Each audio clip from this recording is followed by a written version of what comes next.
नमस्कार, जय महाराष्ट्र. माझ्या यूट्यूब चॅनलमध्ये तुम्हा सर्वांचं पुन्हा एकदा सहर्ष स्वागत.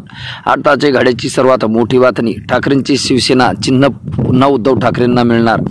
काय आहे सविस्तर अपडेट मित्रांनो, जाणून घेऊया. उद्धव ठाकरे आणि शिवसेना प्रमुख बाळासाहेब ठाकरे या परिवाराने मराठी मनावरती कसे केले आहे गारुड, आणि आजही प्रत्येक शिवसैनिक ठाकरे यांच्यासाठी आपला जीव प्राण देण्यास तयार काय आहे. महाराष्ट्रात उद्धव ठाकरे यांची आणि शिवसेना प्रमुखांची ही शिवसेना 19 जून 1966ला स्थापन झाली आणि अवघ्या महाराष्ट्रामध्ये छत्रपती शिवरायांचा वारसा घेऊन जाणारी संघटना उदयाला आली.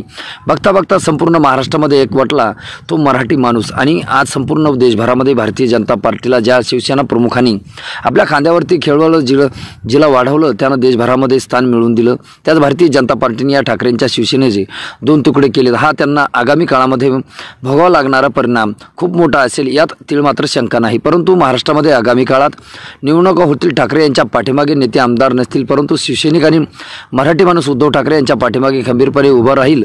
तो का शिवसेना उद्धव बाळासाहेब ठाकरे यांच्या शिवसेनेला धक्का, अशी बातमी रोज उठून मिळत आहे. सगळे पत्रकार म्हणतात फरक पडणार नाही, कारण पक्षचिन्ह गेलं, आमदार नगरसेवक खासदार गेले, तरी एकटा उद्धव हा माणूस विरोधी पक्षात राहून बलाढ्य सत्ताधारी विरोधात लढून 9 खासदार आणि 20 आमदार सर्वात जास्त मुंबईकडे नेऊन आणतो तर काय किंवा असेल विचार करा. म्हणून प्रत्येक महाराष्ट्रातील शिवसैनिक अजूनही शेवटच्या श्वासापर्यंत उद्धव बाळासाहेब ठाकरे यांच्यासोबत राहील अशाच्या सध्या पोस्ट सगळीकडे फिरत आहे.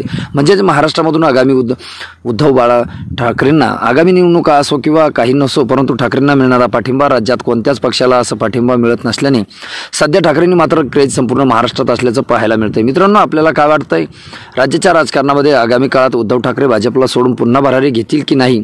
बाळासाहेबांची शिवसेना पुन्हा ठाकरेंना मिळणार की नाही?